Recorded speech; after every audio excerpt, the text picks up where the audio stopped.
Abonnez à la chaîne, elle est gratuite et vous activez la petite clochette pour être informé en temps réel de toutes les nouvelles notifications. Deux grandes parties aujourd'hui, on est à la veille de la première demi-finale de l'Euro. Bien évidemment, c'est au cœur de cette nouvelle édition, mais partie également Mercato, car regardez, voici sur ce petit montage trouvé sur les réseaux sociaux, le possible visage du Paris Saint-Germain pour la saison passée. Mercato, Paris, Marseille, on va commencer par là. Regardez, en ouvrant les pages intérieures du quotidien national, l'équipe, l'OM accélère avec tous ces nouveaux visages en marge. Regardez, je vous montre ça, la Badé qui débarque du côté de Rennes en provenance du Racing Club de Lens. Mais si on se projette, nous, sur l'Olympique de Marseille, avec ce nouveau visage, l'international français appartenant à Arsenal, prêté du côté du Hertha, Guendouzi, il arrive à Marseille. Tout devrait être officiel aujourd'hui même pour succéder notamment à Under, dernière recrue officielle en date, ici aux côtés du président Longoria, avec le numéro 17, Olympique de Marseille, qui a lancé là sa campagne nouvelle avec un premier match remporté face à Martigues sans les recrues, victoire 3-0 et ce nouveau visage de Marseille qui est également dans les colonnes logiquement de la Provence, avec une équipe qui prend forme. L'OM passe à l'action. Voici l'illustration de ce match et de cette victoire 3-0 face à Martigues. Et donc ce visage de l'OM, on va zoomer dessus pour aller voir comment ça devrait se passer du côté de l'Olympique de Marseille. Le premier point intéressant, c'est les gens qui partent du côté de l'OM pour faire place neuve à l'effectif de Sampaoli. Ils sont partis. Cuisance, Germain, Kawi, Nagatomo, Encham, Pelé, Rokia, Sakai, Strootman et Thauvin. Ils pourraient partir en cas d'offre Benedetto, Caleta-Car, Dieng, Camara, Perrin, Rongier et Radonjic. Voici ainsi le visage de l'OM 21-22 les amis. Avec dans les buts Steve Mandanda, plus vous le savez, Paul Lopez qui devrait arriver l'Espagnol en provenance de l'AS Roma. Défense, Balerdi, Alvaro González, Saliba. Ici, côté droit, Lirola pour un transfert annoncé comme définitif, affaire à suivre. Under qui vient donc d'arriver et Conrad de la Fuente arrivé du Barça. Gerson, nouveau également ici, en point d'ancrage au milieu. Et puis sur le côté gauche, Amavi et Luis Enrique. Gay, Guendouzi qui devrait être officiel aujourd'hui, devant Milik et Payet. Voici donc le visage de l'Olympique de Marseille. Donnez-moi votre avis d'ailleurs via le petit hashtag RuizClub. Est-ce que vous le trouvez bon ce visage pour les plans de Sampaoli? Moi je trouve le recrutement plutôt malin. C'est l'axe fort logiquement du président Longoria qui était dans ce département recrutement et notamment du côté de Valence. Voici ce nouveau visage. Paris Saint-Germain également se dessine. Aujourd'hui une journée décisive pour notamment ces hommes-là. Ça pourrait être officiel très rapidement. Visite médicale annoncée pour Achraf Hakimi. Et on nous dit ça y est que l'accord est trouvé avec Sergio Ramos, libre du Real Madrid, défenseur central. Voilà pourquoi il était dans ce montage en ouverture au cœur de ce projet PSG annoncé. Ramos se rapproche, Hakimi arrive, voilà qui est fait. Ça se concrétise du côté du Paris Saint-Germain. Info en vrac côté Ligue 1. Crystal Palace, ça y est, c'est fait pour Patrick Vieira, l'ancien coach de Nice, signe en première ligue du côté de Crystal Palace. Intéressant également cet entretien dans les colonnes de l'équipe, toujours. Dante, retour d'une énorme blessure, ça vous le savez.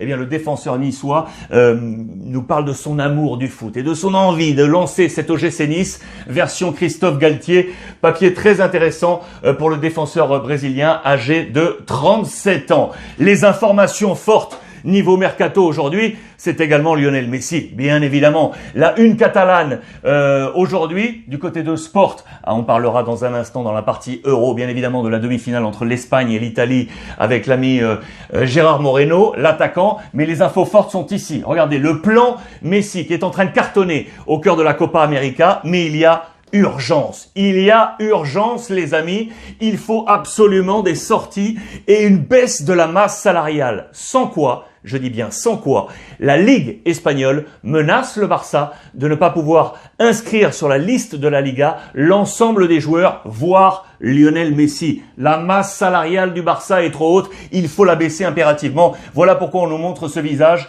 parce que Trincao est sorti, les amis. Ça, c'est intéressant. Page intérieure. Voilà, regardez. Faites de la place à Messi. Il faut faire de la place et réduire la masse salariale. C'est l'impératif imposé par Javier Tebas, le président de la Ligue, à Joan Laporta, le président du Barça. Donc le premier nom sorti, là c'est lui. C'est pas le premier, il y en a déjà d'autres qui sont sortis, mais durant les dernières 24 heures. Donc Trincao qui file du côté de Wolverhampton. Très bonne relation entre le Barça et Wolverhampton. On se rappelle de Nelson Semedo qui a pris la même direction. Wolverhampton qui est notamment drivé par Jorge Mendes, l'agent. Voilà comment ça a connecté entre le Barça et Wolverhampton. Trincao file là-bas. On est dans l'opération, vous l'aurez compris, liquidation dans les colonnes de As, avec deux visages maintenant dans ces prochaines 24 heures. Pjanic, tout d'abord, et Samuel Umtiti. Que va-t-il se passer ? Je vous rappelle que Mateus Fernandes, défenseur du côté et milieu de terrain défensif du côté du Barça, comme ça ne marchait pas, on lui a donné la carte de liberté pour le voir sortir au plus vite, pour abaisser la masse salariale. Le plan du Barça pour ces deux hommes, c'est exactement le même. Carte de liberté. On ne veut même plus aller sur un transfert car on veut impérativement baisser au plus vite pour aller faire signer Lionel Messi. Vous l'aurez compris, Pjanic, très certainement direction la Juventus de Turin. Attention parce que pour Samuel Umtiti, ça se corse un petit peu. Car Umtiti, récession unilatérale du contrat, sauf que, selon les dernières informations, selon les derniers bruits, Samuel Umtiti, l'international français, ne voudrait pas de cette rupture de contrat. Il serait d'accord pour un prêt, mais pas pour une rupture de contrat. Attention, là il y a peut-être affaire de rififi du côté de la libération des contrats et de cet abaissement de la masse salariale, en tout cas avec ces deux profils du côté du Barça. C'est l'impératif pour garder Lionel Messi, bien évidemment, qui, vous le savez, est en train de cartonner, je vous l'ai dit, du côté de la Copa América. Nouvelle qualification et nouvelle œuvre d'art de Messi face à l'Équateur en quart de finale. 3-0, 2 passes D, un coup franc inscrit pour Lionel Messi. Absolument incroyable. Regardez, on est là dans ce tableau final. La victoire, elle est ici pour l'Argentine, 3-0 face à l'Équateur. L'Argentine qui va retrouver la Colombie, vainqueur de l'Équateur, de l'Uruguay, pardon. Et de l'autre côté, demi-finale, Pérou face au Brésil de Neymar. Finale 10 juillet prochain. Côté Real Madrid, on est là avec, pardon, je vous ai sauté une petite page, on est en mode un peu direct, donc je vais aller la rechercher, c'est pas un problème. Je voulais vous montrer ça, tac, la voici, regardez, hop, ça vous permet de voir comment on manipule la petite tablette magique. On n'a pas sauté la page, elle est là, on est en marche. Côté Carlo Ancelotti, ça y est, aujourd'hui, première séance d'entraînement. Ça, c'est une photo datée, hein. C'était juste pour vous montrer que Pintus, le préparateur physique, est de retour pour driver ce groupe du Real Madrid. Seulement 13 joueurs du groupe 1 à disposition, bien entendu avec les internationaux qui étaient concentrés un peu partout avec les vacances, pas du côté de l'Euro puisque vous le savez, Luis Enrique avait pris aucun joueur du Real Madrid. On nous montre que l'ami Kroos va être totalement aux ordres de Carlo Ancelotti puisqu'il a mis fin à sa carrière internationale avec l'Allemagne. Et on se pose donc des questions sur d'autres cas qui sont exactement dans la même situation, comme Modric par exemple ou comme Eden Hazard. Faut-il qu'ils mettent un terme à leur aventure internationale pour être uniquement à leur âge, entre guillemets, concentré sur le Real Madrid. Dans les colonnes de As, vous l'avez aperçu, donc on est en 2.0 pour Ancelotti pour sa deuxième aventure au Real Madrid. Il va compter sur les jeunes, hein, et notamment Miguel et Blanco, qui avaient fait émergence dans le groupe de Zinedine Zidane avec succès. Ils devraient être là. Voici le groupe du Real Madrid. Je vous l'ai zoomé pour bien comprendre qu'à date, 29 joueurs en tout et pour tout côté Real Madrid. On va très certainement se délester de 5, 6, 7 joueurs avant la fin du mercato. Regardez les postes qui sont doublés, voire triplés, voire quadruplés pour certains. Courtois, Lunin, Alaba, Nacho, Varane, Militao, Vallejo. Varane devrait sortir direction Manchester United. Carvajal, Odriozola, Mendy, Marcelo, Casemiro, Valverde, Kroos, Ceballos, Modric, Isco, Odegaard, Hazard, Vinicius, Benzema, Mariano, Jovic et ici, regardez, Bale, Lucas Vazquez, Rodrigo, Asensio, Brahim et Kubo. Intéressant de voir ça et notamment sur la masse salariale. Madrid doit aussi baisser cette masse et notamment avec deux hommes, Bale et Hazard. Rendez-vous compte qu'à eux deux, c'est 13% de la masse salariale. À eux deux, vous le voyez, chacun touche 15 millions d'euros net par saison. Il va falloir réfléchir sur ces deux profils, 13% de la masse salariale. Notez au plan des sorties, ici, Isco, qui intéresse notamment, je vous en ai parlé, l'Italie. On est dans les colonnes de la Gazzetta dello Sport. Isco peut-être direction Milan. Très bonne relation entre Milan et le Real Madrid depuis un petit moment, avec notamment le prêt de Brahim Diaz qui devrait donc se prolonger côté Milan. Milan qui vise également Odriozola, affaire à suivre, mais qui vise surtout Isco, le joueur de 29 ans. Ça pourrait être très intéressant là aussi pour la baisse de la masse salariale parce qu'on parle de transfert côté Real Madrid. Affaire à suivre, ça pourrait se dessiner dans les 24, 48, 72 heures. Isco de côté Real Madrid. En restant un poil encore sur l'Italie, on va faire ping-pong entre l'Espagne et l'Italie. Regardez du côté de l'Inter, ça y est, il est arrivé aux affaires. Le père Inzaghi, il arrive à Milan demain, présentation mercredi et jeudi, il se met au travail. Son principal chantier, c'est comment pallier le départ, vous le savez, de Achraf Hakimi, direction le Paris Saint-Germain. 2 hommes ciblés, on en a parlé, ils sont là. Hector Bellerin, 25 ans, Arsenal, et l'ami Denzel Dumfries, l'international hollandais, 25 ans, très attendu. Ce sera très certainement l'un de ces 2 hommes du côté de l'Inter. L'autre cas important, parce qu'il faut des sous pour aller chercher tout ça, c'est les sorties du côté de l'Inter, et notamment lui, João Mario, vous le savez, qui était prêté du côté du Sporting Portugal. Là, il y a un véritable micmac. Ça fait un petit moment que je vous en parle également. Guerre totale concernant João Mario entre le Sporting Portugal et Benfica, parce que Benfica est entré dans la danse pour éventuellement enrôler João Mario. Vous pouvez imaginer que du côté du Sporting, on est fou furieux de voir l'un des adversaires pour le prochain titre récupérer l'un de ses joueurs. Rififi total, que va-t-il se passer? Mais vraisemblablement, Benfica devrait prendre l'ami João Mario. De son côté, le Sporting Portugal va chercher lui là, qui était prêté au Portugal du côté de Famalicão cette saison, le joueur de Wolverhampton, Ruben Vinagre, latéral gauche, Sporting Portugal. Voilà qui est fait pour un très bon renfort pour le flanc gauche du côté du champion en titre au Portugal. On repart en Italie avec la Juve et l'affaire Locatelli qui n'en finit plus. On parle maintenant d'un pack à 40 millions entre la Juve et Sassuolo. Réunion aujourd'hui entre les hommes forts, Cherubini de la Juve et Carnevali de Sassuolo pour faire que pour l'ami Locatelli, qui est actuellement, vous le savez, avec l'équipe italienne qui s'apprête à jouer face à l'Espagne, concentré. Ça, c'est l'affaire à suivre du côté de la Juve qui aimerait bien, vous le savez, avoir une ossature nationale. Et il y a déjà 4 joueurs avec Chiellini, Bonucci, Chiesa, Bernardeschi. On aimerait choper l'ami Locatelli. Le marketplace, rapidement, pour vous montrer que Chic, l'un des hommes forts, révélation de 7 €, est intéressé par la Première Ligue. Attention, la Serie A est là également, mais on parle également de Everton et Tottenham, ces noms qui ont résonné dans 7 € et qui activent logiquement le marketplace aujourd'hui. L'Atlético Madrid, pour vous montrer plusieurs choses. Ça y est, ça aussi c'est intéressant pour l'ami El Cholo Simeone.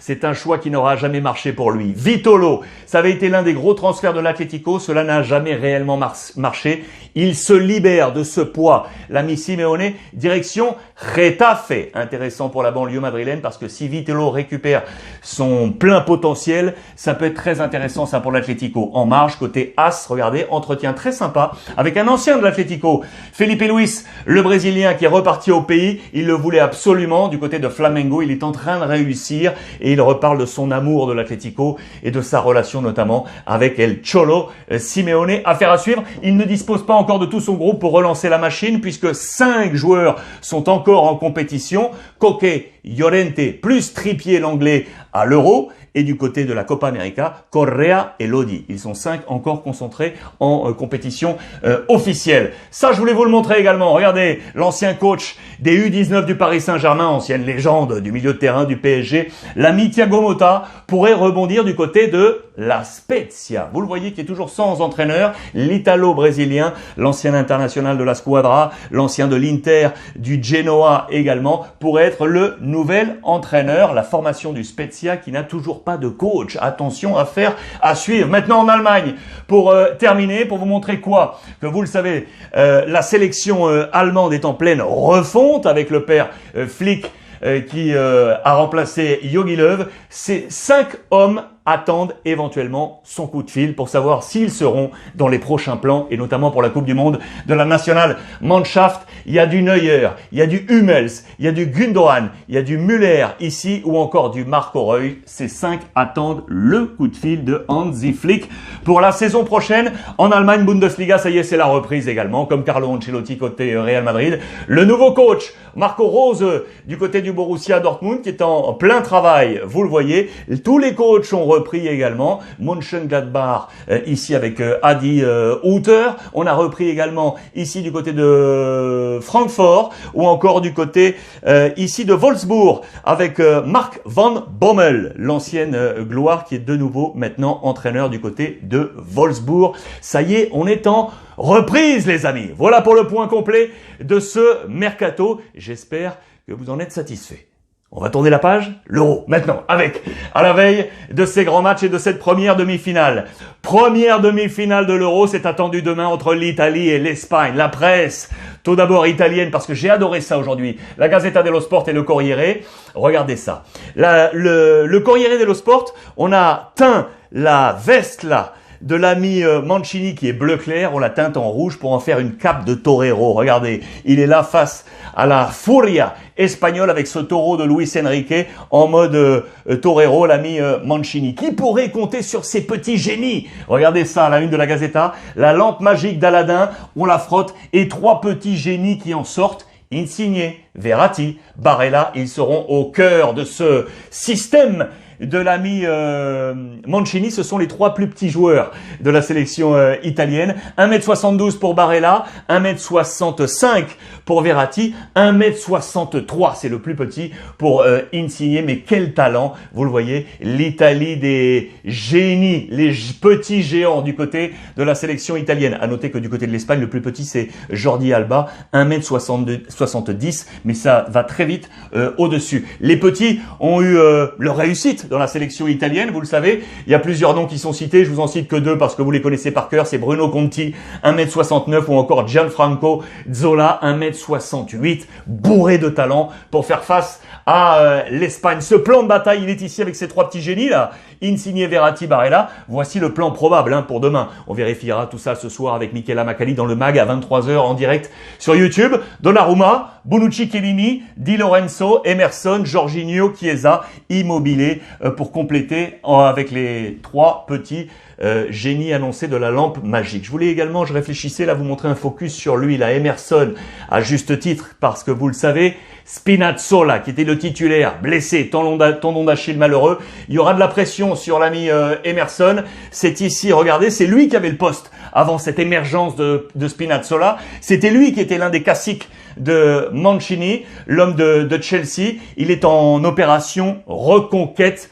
pour honorer bien évidemment également ce poste en pensant à l'ami Spinazzola. C'est ainsi que il va falloir battre l'Espagne avec notamment une pression tout-terrain, une vitesse et être décisif devant pour cette sélection italienne. C'est le travail du staff de Mancini. On nous fait un focus d'ailleurs sur ce staff. Ils sont au nombre de 16. Je vous donne quelques noms parce que vous les connaissez, j'en suis sûr. Bien évidemment, il y a l'ami Gianluca Vialli dont on a parlé, les copains qui étaient ensemble déjà du côté de la Sampdoria de Gênes. Il y a d'autres noms que vous connaissez comme Evani, ancien joueur également, côtoyé du côté de la Samp, Attilo Lombardo, le chauve, que vous connaissez, partagé Sampdoria, Manchester City, également en Turquie du côté de Galatasaray, Daniele De Rossi, que dire, du Romain qui est également ici, qui est arrivé en mars dernier. Voilà des noms qui composent ce staff de Mancini au travail pour trouver des plans face à l'équipe espagnole. Je vous le disais,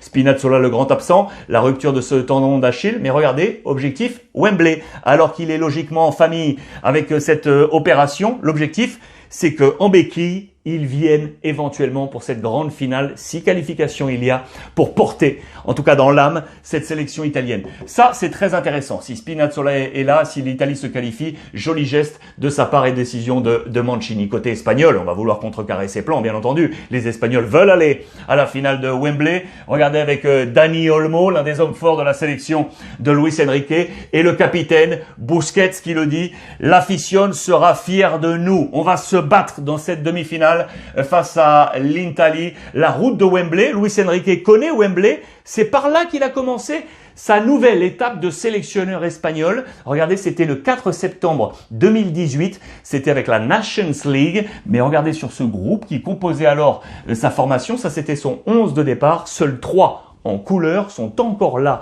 aujourd'hui dans sa sélection espagnole. C'est dire si ça a été écrémé. De Gea, Busquets et l'ami Thiago. Les autres ne sont plus dans le groupe espagnol. Comme à la maison, pour retrouver Wembley pour Luis Enrique. On nous montre dans les colonnes de Marca d'ailleurs que l'Espagne et l'Italie sont les deux formations certainement les plus en forme du moment sur la scène européenne. En tout cas, quant aux résultats, c'est très intéressant à montrer. 35 matchs sans défaite, c'est le record mondial, vous le savez, que partagent le Brésil et l'Espagne d'ailleurs. L'Italie n'est plus qu'à 3 matchs, 32, vous le savez, pour l'ami Roberto Mancini. C'est un record national, mais pas international pour lui. 35 pour le Brésil et pour l'Espagne. Enfin, mercredi, gros choc entre l'Angleterre et le Danemark. C'est la deuxième demi-finale. Je vous montre les presses anglaises rapidement pour vous montrer quoi. Best bar known, pardon. Pour vous montrer quoi? Pour vous montrer que le passé anglais résonne encore dans la tête des joueurs britanniques. Pourquoi? Il y a ici l'ami Stuart Pearce qui était de l'aventure de 1996. Il le dit très clairement. Les Anglais aujourd'hui sont plus forts que nous l'étions alors. Ils ont toutes les chances de leur côté pour aller chercher éventuellement ce titre avec Maguire ou encore Harry Kane. Pourquoi l'ami Boris Johnson ici? Parce que très certainement que les lois qui sont très dures en Angleterre, vous le savez, anti-Covid et notamment du côté des bars, peut-être qu'il y aura un tout petit assouplissement, peut-être, pour éventuellement porter dans les bars la sélection anglaise. C'est ce qu'on nous dit du côté du Sun, du côté de Metro. Regardez, let's go all the way. Il faut aller chercher, on est sur cette voie de passage du côté des Anglais avec l'homme de Liverpool, Henderson, qui est là au milieu, qui a marqué d'ailleurs son premier but en sélection nationale. Et puis j'ai bien aimé ces photos. Regardez les Anglais qui sont en mode piscine là, à dos de licorne gonflable, tout simplement pour l'allusion, il faut sauter l'obstacle. Il faut sauter l'obstacle des demi-finales, tels des jockeys. Ils sont tous passés sur ces licornes gonflables. Vous le voyez, pour passer cette route enfin des demi-finales qui avaient été des échecs en 90, en 96, en 2018. Southgate veut y croire. Oui, on peut le faire du côté de la presse anglaise. Regardez, même la presse nationale qui le met à la une. Tous sur cette licorne pour passer l'obstacle. On veut surfer sur la vague et aller chercher ce titre éventuellement de champion. Très intéressant. On va finir une nouvelle fois sur ces pages parce que je les adore avec cette licorne gonflable. Mais alors là, on va encore plus loin. Regardez, sur les dernières 24-48 heures, un objet volant non identifié a été vu au-dessus de Londres. Et du coup, on s'empare de cette petite scène pour dire, regardez, Harry Kane, non, pas maintenant de ET, pas maintenant les extraterrestres, allusion à cet objet volant non identifié, ne venez pas nous troubler parce qu'on est en place et le ET également pour extra time, on ne veut pas aller en prolongation, donc on veut éviter les extraterrestres et éviter l'extra time, les prolongations. On veut se qualifier au terme des 90 pour aller viser la finale. J'adore ces petites histoires qui font toujours la grande histoire du football. Voilà pour ce point complet aujourd'hui les amis. On échange via le petit hashtag Ruiz Club. Ce soir, rendez-vous en direct 23h sur YouTube pour le MAG avec l'ensemble des correspondants européens. En attendant, passez une bonne journée. Je vous embrasse et profitez des vôtres.